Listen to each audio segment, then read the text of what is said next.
Bueno, mira esto. Vos sabés, Maru, que una de las cosas que va dejando esta pandemia, ¿no? Y esta cuarentena, Sí. según dijo un odontólogo, cirujano de especialista en implante dental de San Diego, en los Estados Unidos, dice: hemos visto una cantidad cada vez mayor de dientes fracturados, probablemente en los últimos 6 meses.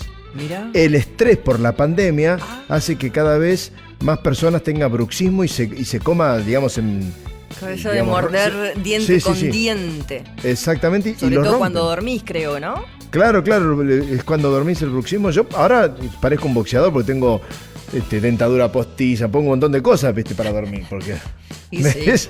Ese. Claro, ¿viste? El tiempo pasa. Nos Claro. vamos Escúchame, poniendo. viendo viejo. Bueno, de riesgo, ¿qué voy a hacer? Atardecer de un día agitado. El regreso a casa con Sergio Lapegüe.